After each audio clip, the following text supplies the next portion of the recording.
Okay, you may just be in seventh grade, but I think that you should read a 500-page book. And it's this one right here. It's 500 pages, and it is fantastic. It's one of my favorite books, and I heartily recommend it to all of you. And before you go being all weirded out by the fact that I am recommending a 500-page book to you, you should know something about it. The story is told by a guy named Brian Selznick, and it's called The Invention of Hugo Cabret. And he tells this story using pictures, not just words. There are a lot of pictures involved in this story. Actually, the book starts off with just pictures for a while. The setting's Paris, quite a while back, 30s and 40s, maybe the 20s, quite a while back. There's Hugo, our protagonist, our main character, and he lives here. He lives in a train station, and he's an orphan. He's 12 years old, and life's not too easy for him, but he's got some cool things going on. He does have to steal to survive. So it talks about that some. He meets some nice people like this person right here, even though he doesn't necessarily look nice in that particular drawing, and you'll find out why when you read it. So there's a lot of text in there also. You meet this girl. She becomes a big part of the story. Her name's Isabel. And some conflict happens. Ooh, conflict, fire. And yeah, we get to know Hugo.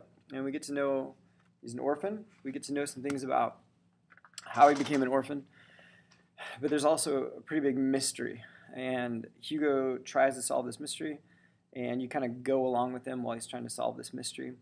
And as part of the mystery, there is this robot kind of thing that Hugo has. And since this was almost 100 years ago, not quite, but almost 100 years ago, it's not quite like a robot that we'd have today. It's what they call an automaton, and it's sort of like something you'd wind up, and then it would do something. Sometimes it moves around. Sometimes they write things even.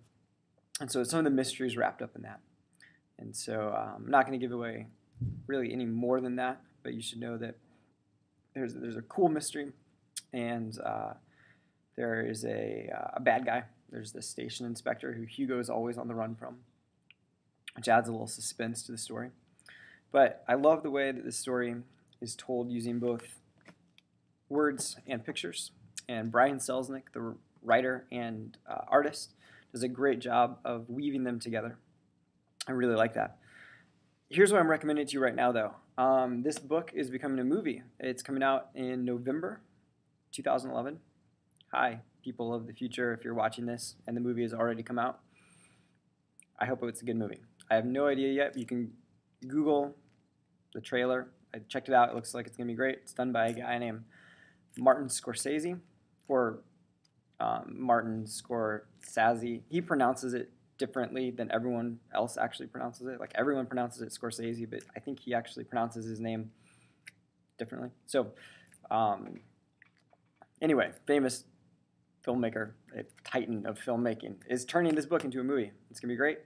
You should check out the book and then see the film and compare them, and maybe even if I have you in class, we can work out something like extra credit. I hate extra credit, but we'll work out something where if you go see the film and read the book and compare them and we talk about it, we'll work out some deal for you.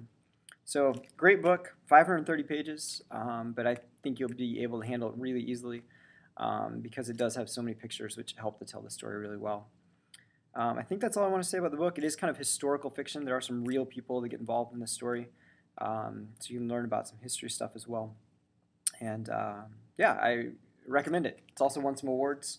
It won the Caldecott, which is an award for picture books, which this is the first novel type thing to win a picture book award. It's kind of weird.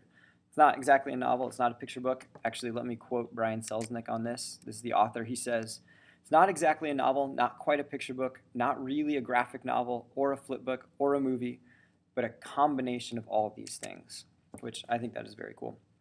So please read The Invention of Hugo Cabret by Brian Selznick. And if you like it, he has another book coming out very soon. Wonderstruck, maybe, I think is the name of it, but a similar story, and that he will use words and pictures again to tell a story. All right.